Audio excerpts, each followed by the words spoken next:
Assalamualaikum teman-teman, kembali lagi di Nota Carita. Apakah arwah orang yang sudah meninggal benar-benar mengetahui atau merasakan kehadiran kita saat berziarah? Dan apakah ruh mereka bisa mendengar salam kita? Di video kali ini, kita akan bahas pendalaman awal untuk mengetahui alam roh dan menjawab rasa penasaran kita tentang dunia roh. Juga tentang meluruskan niat, tata cara saat ziarah yang benar, agar menjauhkan dari syirik dan khurafat. Mengingat adanya perbedaan pandangan tentang ini, maka kita sikapi dengan bijak dan ambil setiap hikmahnya.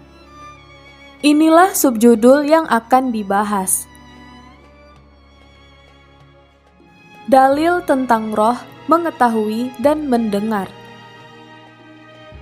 Menurut Ibnu Abdil Bar, diriwayatkan dari Nabi Shallallahu Alaihi Wasallam bahwa beliau bersabda, "Tidaklah ada di antara orang Muslim yang lewat dekat kubur saudaranya yang dikenalnya selagi di dunia, lalu dia mengucapkan salam kepadanya, melainkan Allah mengembalikan rohnya kepadanya hingga dia menjawab salamnya itu."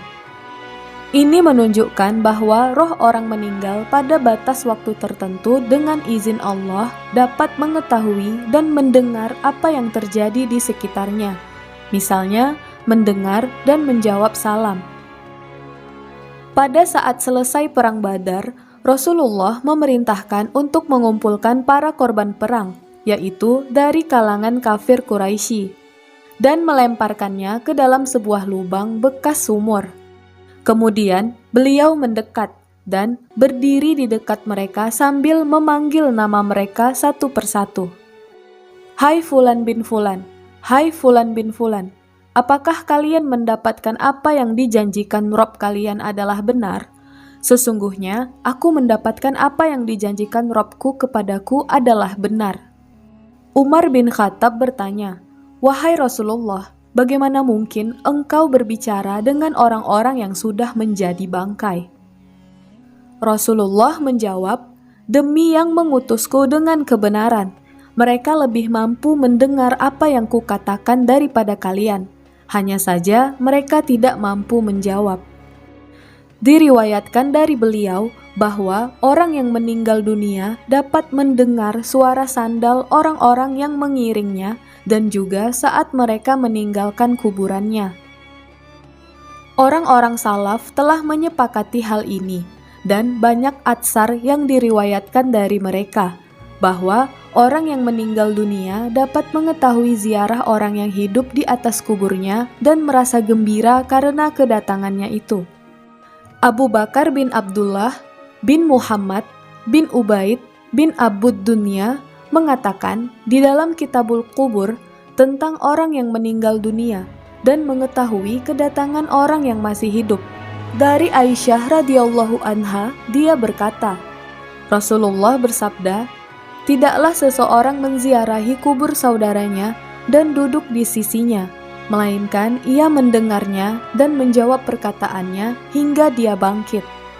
Dari Abu Hurairah, dia berkata, "Apabila seseorang melewati kuburan saudara yang dikenalnya, lalu dia mengucapkan salam kepadanya, maka dia membalas salamnya dan mengenalinya.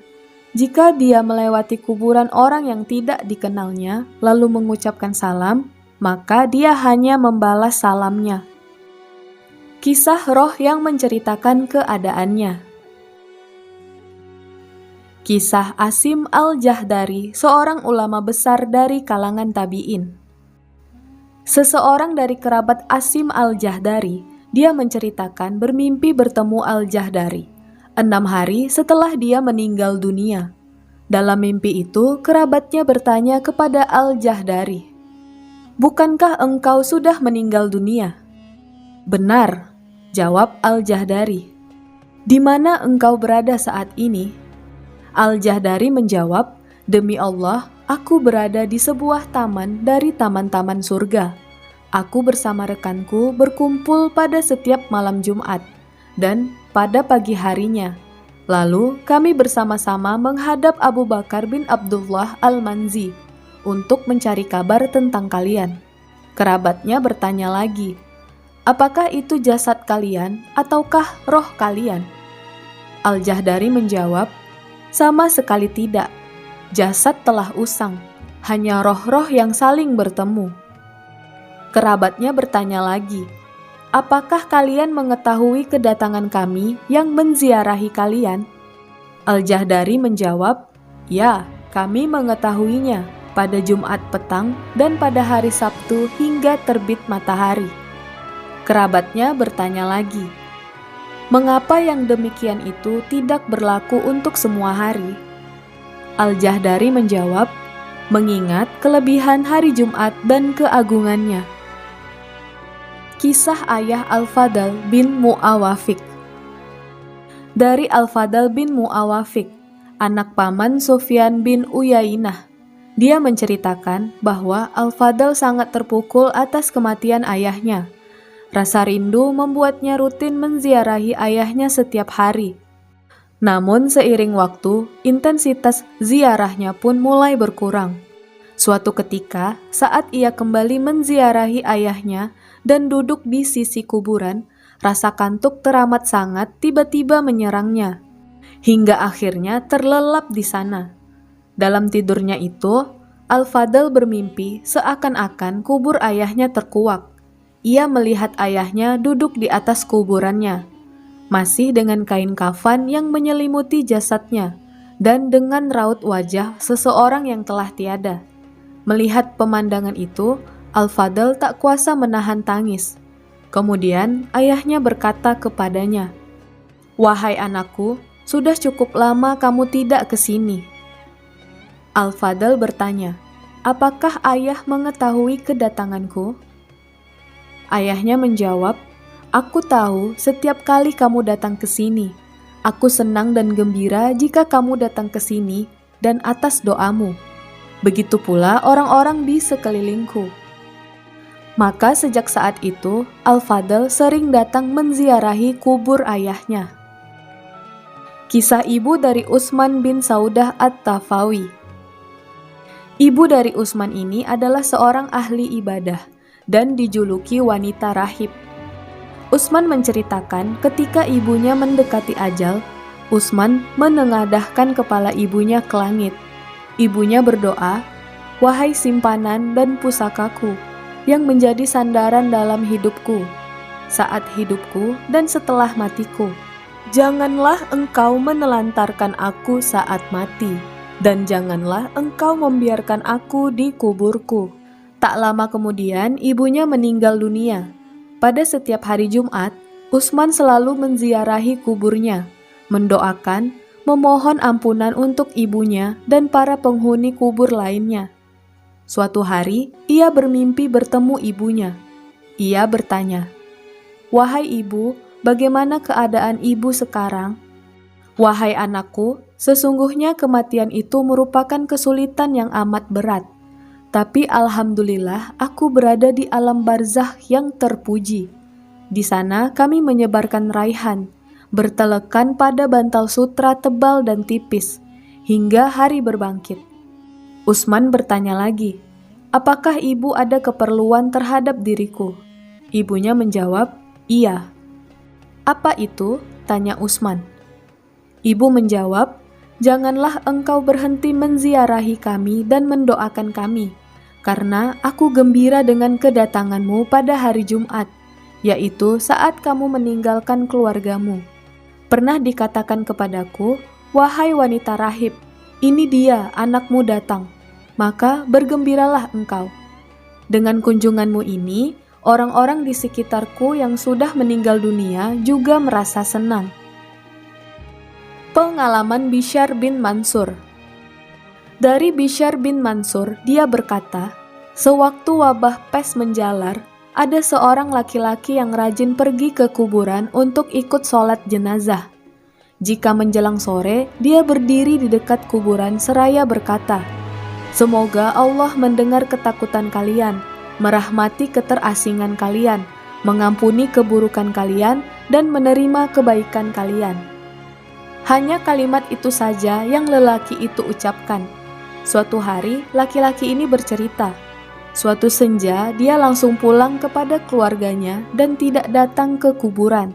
Tapi dia tetap berdoa seperti doa yang biasa dia baca. Saat tertidur, dia bermimpi bertemu sekelompok orang. Lelaki ini bertanya, "Siapa kalian ini dan apa keperluan kalian?"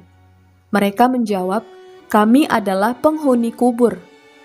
Lelaki ini bertanya, "Lalu apa keperluan kalian datang ke sini?"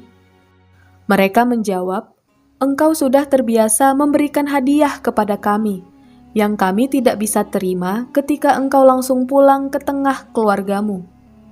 Lelaki ini bertanya, "Apa itu?" Mereka menjawab, "Doa yang biasa engkau panjatkan." Lelaki ini pun akhirnya senantiasa menziarahi kubur dan mengucapkan doa seperti yang biasa dia panjatkan, dan dia tak pernah meninggalkannya. Etika saat ziarah. Memahami etika saat ziarah kubur adalah hal penting dalam Islam. Hal ini berkaitan dengan penghormatan kepada orang yang meninggal dunia dan berdasarkan ajaran Rasulullah Shallallahu Alaihi Wasallam. Rasulullah menganjurkan ziarah kubur untuk mengingatkan kita kepada akhirat dan mempersiapkan diri untuk kehidupan abadi. Salah satu tujuan ziarah adalah mendoakan ampunan dan rahmat bagi mereka yang telah mendahului kita. Nabi sering mendoakan para sahabatnya yang dimakamkan.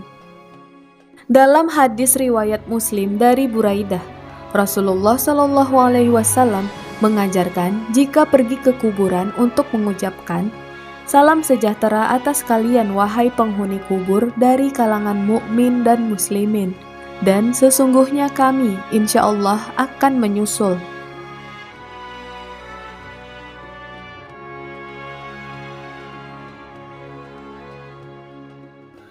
Rasulullah juga memberikan batasan dan larangan tegas untuk menghindari praktik syirik dan bid'ah di kuburan. Misalnya, permohonan doa kepada mayit. Ini adalah praktik syirik yang besar. Sejatinya, permohonan hanya ditujukan kepada Allah Subhanahu wa Ta'ala. Tidak sholat menghadap kuburan atau di atas kuburan, dan tidak meratap secara berlebihan. Kita semestinya tetap menjaga adab saat di perkuburan, karena penghuni kubur juga mengetahui amal perbuatan orang yang masih hidup. Ada sebuah kisah dari Yazid bin Abu Hubaib, bahwa Sulaim bin Umar pernah melewati area perkuburan yang saat itu dia sedang sakit perut menahan dorongan buang air kecil. Ada beberapa rekannya menyarankan untuk buang air kecil di salah satu lubang kuburan. Sulaim menangis mendengar saran rekannya itu. Sulaim berkata, "Maha suci Allah, demi Allah, aku benar-benar malu terhadap orang-orang yang sudah meninggal dunia. Sebagaimana aku malu terhadap orang-orang yang masih hidup. Kalau saja orang-orang yang sudah meninggal itu tak mengetahuinya, tentu aku tidak akan merasa malu melakukannya." Semua pesan ini menegaskan bahwa interaksi kita terhadap dunia roh saat di perkuburan adalah tujuan untuk mengingat akhirat, mengambil pelajaran, dan berbuat kebaikan bagi mayit melalui doa, sambil tetap menjaga kemurnian tauhid dan menghindarkan dari segala bentuk syirik. Perkuburan adalah komplek perumahan bagi roh. Jadi, etika berkunjung seperti ajaran Rasulullah sangat dianjurkan. Roh orang-orang yang sudah meninggal senang dikunjungi, bagai kita sedang berkunjung dengan kerabat yang jauh dan lama tidak bersua. Jadi, ziarah kubur bukan hanya kewajiban atau ritual, tapi bentuk silaturahmi yang penuh kasih sayang. Bagaimana menurut kalian, teman-teman? Setelah bersama-sama kita telusuri hakikat dan pesan-pesan tentang roh ini, apakah kalian juga merasakan sentuhan mendalam dari kisah-kisah yang ada? Semoga renungan kita kali ini bisa menjadi pengingat berharga. Selagi masih ada kesempatan, mari kita perkuat silaturahmi dengan saudara kita yang masih hidup. Berkunjunglah, saling menyapa, dan saling mendoakan. Dan jikalau sudah meninggal, jangan lupakan mereka. Sempatkanlah datang ke perkuburannya, layaknya berkunjung dengan kerabat jauh yang sudah lama tidak berjumpa. Atau kita bisa terus mengirimkan doa tulus kepada kerabat yang sudah mendahului. Semoga konten kali ini bisa sedikit membuka mata hati kita, bahwa mereka di sana juga hidup dalam dimensi yang berbeda. Kehidupan selanjutnya yang menanti kita. Mari kita terus belajar, beramal, dan mempersiapkan diri sebaik-baiknya. Nantikan kisah-kisah menarik selanjutnya, tetap terhubung dengan channel kami untuk mendapatkan kisah menarik lainnya. Assalamualaikum dan sampai jumpa.